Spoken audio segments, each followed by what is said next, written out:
जाएंगे तो ये जन्म तो आपका ठोकर खाते में ही बीत जाएगा। और ये कहाँ की बेवकूफी है कि आप जो ठोकर से वो खाया उसी ठोकर से आप भी खाइए, यहाँ पे जिंदगी बीत जाएगी ठोकर खाते खाते। तो दूसरों की गलतियों से सीखिए।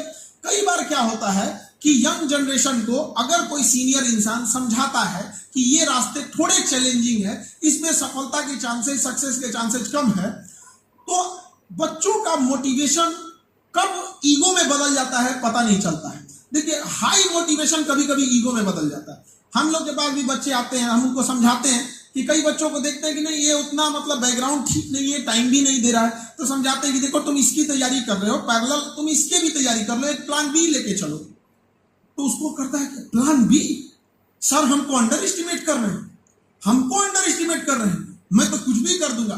तो मोटिवेशन कभी भी ईगो नहीं बनना चाहिए। कोई आपको समझा रहा है तो समझिएगा, क्योंकि वो ठोकर खा चुका है और यंग जनरेशन इस चीज को समझती नहीं है। इसीलिए कई बार इंसान जो होता है ना, सही समझाता है तो समझ नहीं पाते हैं बच्चे लोग यहाँ पे।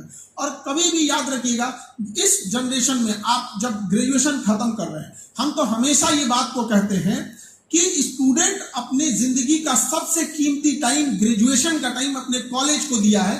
अगर ग्रेजुएशन खत्म करने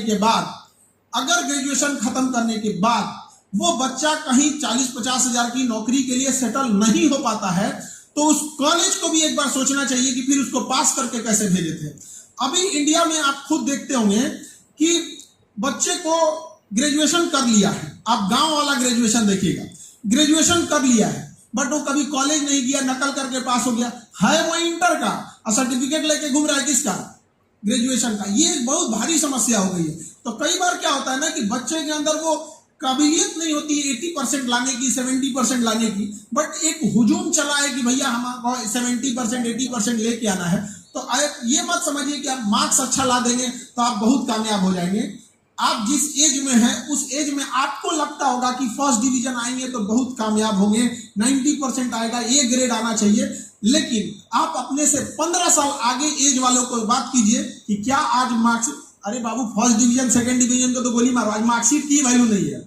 अच्छा, मार्कशीट की वैल्यू नहीं है। अगर आपके अंदर योग्यता है ना, अगर आपके अंदर योग्यता है तो डायरेक्ट आपको बुलाया जाएगा, आ जाइए यहाँ पे, आपको आप कहते रहिएगा, कोई वैल्यू नहीं है मार्कशीट की। यहाँ पर हम अभी एजुकेशन में तो हमने, मतलब मेरा उद्देश्य था कि गरीब लोगों को एजुकेशन दे सके यहाँ पे, तो अभी मेडिकल फील्ड में है, तो हमने 200 डायलिसिस मशीन के लिए ऑर्डर किए, क्योंकि डायलिसिस, जिसकी किडनी फेल हो जाती है उसको डायलिसिस कराना पड़ता है। अब गरीब इंसान कहाँ से कराए डायलिसिस, महीने में 13 बार डायलिसिस करनी होती है उसको, 13 डायलिसिस का मतलब उसका 50-60 हजार रुपया खर्च होगा। लेकिन